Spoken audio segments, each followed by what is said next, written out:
Assalamualaikum warahmatullahi wabarakatuh. Halo guys, perkenalkan nama saya Mailina, saya dari kelas 12 IPS. Saya sekolah di Madrasah Alia Papatua. Saya ingin memenuhi tugas mata pelajaran PKN yang diberikan oleh Ibu Ratri Apriani SPD mengenai debat Capres dan Cawapres periode 2024 sampai 2029. Untuk lebih lanjut, simak video berikut ini.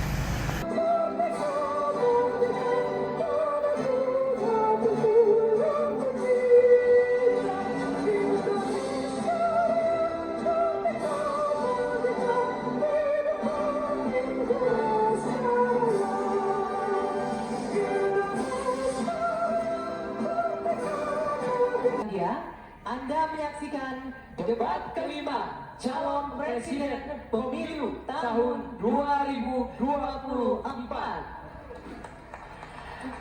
Misi dan program kerja masing-masing calon presiden. Ya, Andro dan pemirsa, jika pada debat sebelumnya diawali dari kandidat nomor urut 1, di debat kali ini akan dimulai dari kandidat nomor urut 2. Kami persilakan calon presiden nomor urut 2, Bapak Prabowo Subianto untuk menyampaikan visi misi dan program kerja.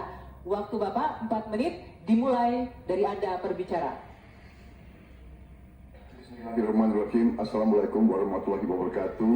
Shalom, Om Swastiastu, Namo Buddhaya. Saudara-saudara sekalian, Prabowo Gibran memiliki rencana besar yang kita beri nama strategi transformasi bangsa. Inti daripada strategi ini tentunya adalah meningkatkan kemakmuran bangsa Indonesia dan terutama memperbaiki kualitas hidup manusia Indonesia, seluruh rakyat Indonesia. Salah satu proyek strategis kita intinya adalah memberi makan bergizi untuk seluruh anak-anak Indonesia, termasuk yang masih dalam kandungan ibunya. Dan selama sekolah sampai dari usia dini sampai dewasa, ini akan mengatasi angka kematian ibu waktu lahir. Ini akan mengatasi kurang gizi anak, stunting. Ini akan menghilangkan kemiskinan ekstrim. Ini akan menyerap semua hasil panen para petani dan nelayan. Ini akan meningkatkan pertumbuhan ekonomi kita minimal sekitar 1,5 sampai 2%.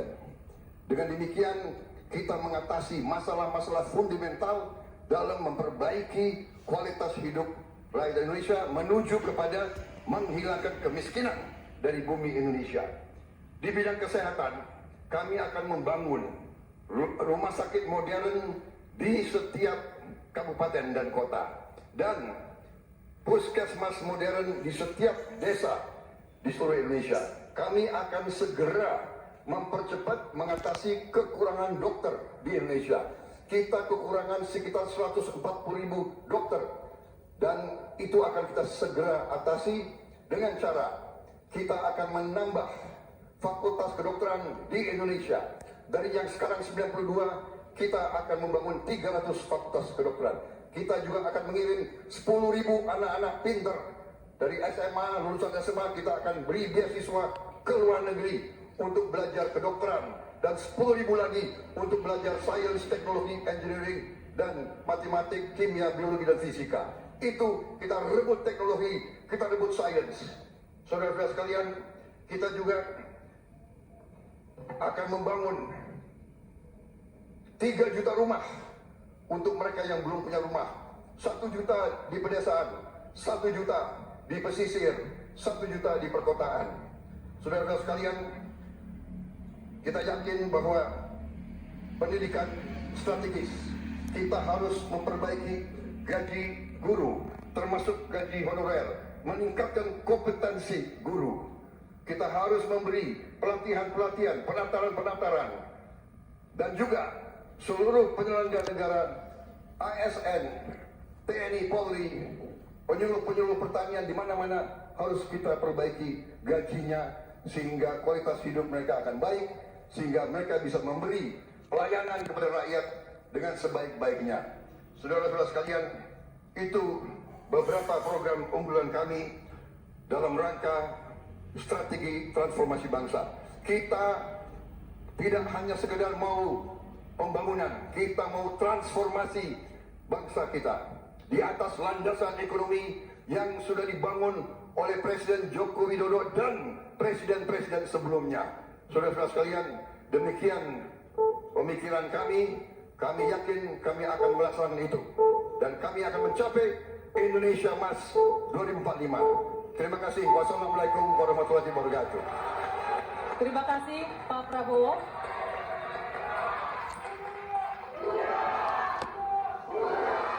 Mohon tenang, Bapak-bapak. Selanjutnya, calon presiden nomor urut 3, Bapak Ganjar Pranowo, untuk memaparkan visi misi dan program kerja. Waktu Bapak 4 menit dimulai saat Bapak berbicara. Silakan. Assalamualaikum warahmatullahi wabarakatuh. Selamat sore, salam sejahtera untuk kita semuanya. Om Swastiastu, Namo Buddhaya, Shalom, Rahayu. Membangun Indonesia yang beradab, kita mulai dari 3 bagian. Kita punya kepribadian dalam kebudayaan dan itu mesti masuk di dalam jiwa insan Indonesia. Dan tentu saja kesehatan menjadi yang pertama. Preventif adalah sesuatu yang paling bagus. Kita olahraga, makan sehat, dan itu akan membantu dalam politik kesehatan kita akan jauh lebih baik. Dan tentu saja akses kesehatan yang diperlukan di setiap desa. Kenapa Ganjar Mahfud membuat satu desa, satu vaskes, satu nakes? Karena kami ingin mereka mendapatkan yang terbaik. Dan kemudian ibu, anak, lansia, disabilitas, masyarakat adat akan mendapatkan peran yang sama di dalam layanan-layanan kesehatan, di mana di daerah-daerah terisolir mereka membutuhkan akses ini dengan sangat bagus. Kalau itu semua sudah baik, Bapak Ibu, maka pendidikan dan kebudayaan mesti kita bangun bersama-sama. Akses pendidikan yang baik, lebih inklusi, kemudian kurikulum yang mantap, dan tentu saja fasilitas yang diberikan harus bisa memberikan akses terbaik untuk anak-anak didik kita, termasuk nasib guru dan dosen. Kalaulah kemudian ini bisa berjalan dengan baik, maka perempuan muda dari Jogja, Mbak Kalis namanya, menyampaikan, Pak Ganjar, perhatikan mereka yang selama ini terpinggirkan. Ada 2 yang utama, kelompok perempuan, dan yang kedua adalah penyandang disabilitas. Tolong betul agar sekolah makin inklusi dan mereka tidak mendapatkan perlakuan yang diskriminatif. Setelah itulah kemudian baru mereka bekerja. Dan tentu saja keterampilan yang dia dapatkan melalui pendidikan yang baik ini akan mendorong atau bisa merespon lapangan kerja yang sangat terbuka dan upah buruh yang baik. Sehingga kawan-kawan buruh kemarin bertemu dengan saya, tolong Pak, sekedar review Undang-Undang Cipta Kerja, karena ini yang perlu mendapatkan keseimbangan dengan nasib kami. Dan tentu saja pembangunan ini harus berorientasi kepada SDM atau manusia. Budi pekerti yang baik, sopan, toleran, tidak atikung atikuno, sehingga mereka menjadi manusia yang lengkap. Ini bisa berjalan dengan cepat kalau digitalisasi kita lakukan. Infrastruktur teknologi informasinya baik, kemudian tersebar, internetnya bisa cepat, dan mereka akan bisa mendapatkan media yang bagus untuk mengembangkan diri. Tentu saja Bapak Ibu, dalam politik kali ini itu mesti diberikan contoh. Demokrasinya harus lebih baik, demokratisasi berjalan baik, kemudian contoh atau teladan pemimpin yang juga baik dan tidak ada konflik kepentingan seperti Pak Mahfud contohkan, dia mundur agar ini membangun integritas yang baik. Dan tentu saja keresahan yang muncul baik dari Gusmus, Muhammadiyah, Romo Van Magnis, Gunawan Muhammad, dan kampus-kampus mesti menjadi catatan kita bersama bahwa kita dalam konteks ber-Indonesia, berbudaya, semua dalam koridor yang baik. Dan tentu saja kenapa ini mesti kita lakukan Bapak Ibu? Karena itulah suara-suara rakyat yang kami dengarkan oleh Ganjar Mahfud ketika kami tidur di rumah penduduk, ketika kami mendengarkan mereka dan mereka membuka seluruh unek-uneknya. Itulah kenapa kami sampaikan, tuanku adalah rakyat, jabatan ini hanyalah mandat. Wassalamualaikum warahmatullahi wabarakatuh. Waalaikumsalam warahmatullahi wabarakatuh. Terima kasih banyak Bapak Ganjar Pranowo. Nanti waktunya Bapak Ibu semua. Oke, ada waktunya nanti ya. Sabar dulu. Baik.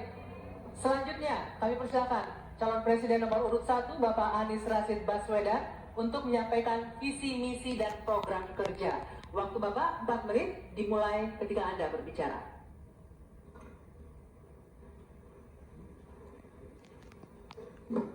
Assalamualaikum warahmatullahi wabarakatuh.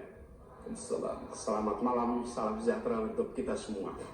Ibu, Bapak, saudara-saudara sebangsa setanah air yang sangat saya cintai. Persoalan terbesar bangsa kita hari ini, republik kita hari ini adalah ketimpangan, ketidaksetaraan, ketidakadilan. Ketimpangan antara Jakarta dan luar Jakarta, Jawa, luar Jawa, kaya, miskin, desa, kota, pendidikan umum, pendidikan agama, pendidikan kejuruan, dan pendidikan teknis. Ini semua adalah ketimpangan yang hari ini menjadi fenomena membahayakan bagi republik ini. Bahkan di bidang perekonomian, segelintir orang menguasai sebagian besar perekonomian kita. Ketika republik ini didirikan, para pendirinya 60-an orang anggota BPUPKI, mereka adalah orang-orang terdidik, mereka dari kaum yang privilege, tapi mereka mendirikan republik untuk semua, bukan mendirikan republik untuk kepentingan dirinya, golongannya, ataupun keluarganya. Mereka mendirikan ini untuk semuanya.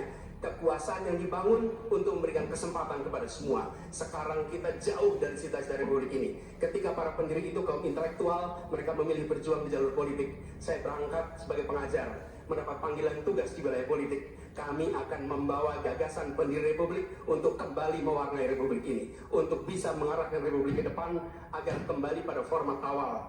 Apa masalah hari ini? 45 juta orang belum bekerja dengan layak. Bicara jaminan sosial, lebih dari 70 juta orang tidak punya jaminan sosial. Bicara pendidikan, jauh dari kota, terpencil, masa depan jadi suram. Kemampuan tinggi, kesempatan tidak ada. Sangat frustrasi melihatnya. Kesehatan mental, kekerasan seksual, lebih 15 juta orang jadi korban. Ini problem-problem yang tidak menjadi kepedulian segelintir elit. Ini adalah kepedulian rakyat kebanyakan. Karena itu dalam perjalanan kami 1 tahun, kami menemukan jutaan rakyat yang berbondong-bondong menginginkan perubahan. Mereka membuat poster rakyat, membuat posko rakyat, mendoakan dari tempat yang tidak kita lihat. Poster-poster itu cemerlang karena bukan didanai dari uang dari Jakarta, tapi didanai oleh keringatnya yang jernih hasil kerja kerasnya. Ini adalah keinginan perubahan. Apa yang ingin kita capai? 1, kita akan memastikan hidup sehat dan bila sakit ada pertolongan cepat. Tumbuh cerdas dengan biaya terjangkau, keluarga sejahtera karena upahnya layak, dan bila membutuhkan diberikan bansos sesuai kebutuhannya, bansos plus, bukan memberikan bansos untuk kepentingan yang memberi, tapi untuk kepentingan yang diberi. Dan warga negara yang bangga dengan negaranya, karena dijaga budayanya dan etikanya dijaga tinggi. Kita menginginkan persatuan karena ditopang dengan rasa keadilan. Persatuan itu tidak mungkin terjadi dalam ketimpangan. Persatuan membutuhkan rasa keadilan. Karena itu misi kami tegas mewujudkan bangsa yang sehat, yang cerdas, yang sejahtera, berbudaya, dan bersatu. Kita menyaksikan begitu banyak orang punya prinsip sopo wangi rekoso bakal gayuh mulyo. Siapapun yang bersungguh-sungguh dalam usahanya pasti meraih kemuliaan. Tapi bila kesempatannya ada, bila kesempatannya tidak ada, menghasilkan frustrasi. Dan kami ketika menjalankan amanat, maka kami akan memegang prinsip ngadeg sacekna, nila saplasna. Konsistensi ucapan dan perbuatan, menjunjung kejujuran dan kearifan. Ini komitmen kami, fokus pada pembangunan manusia Indonesia, menghadirkan kesetaraan, menghadirkan keadilan. Dengan seperti itu kita ada persatuan. Perubahan saatnya kita kerjakan. Katong bergerak untuk perubahan, untuk seluruh rakyat Indonesia dimanapun berada. Terima kasih. Assalamualaikum warahmatullahi wabarakatuh. Waalaikumsalam warahmatullahi wabarakatuh. Terima kasih Pak Anies. Dan kini silakan kita berikan tepuk tangan dan apresiasi untuk ketiga calon presiden yang sudah menyampaikan visi misi dan program kerja mereka. Silakan. Silakan.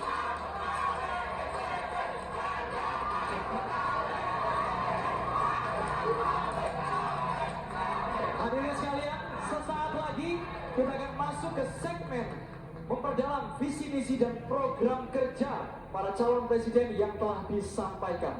Untuk itu tetaplah bersama kami di debat kelima calon presiden tahun 2024.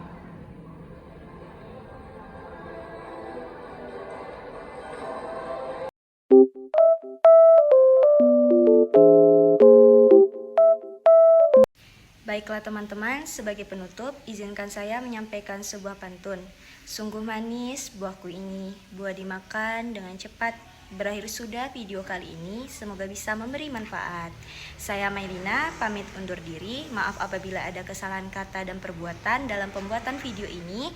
Wassalamualaikum warahmatullahi wabarakatuh.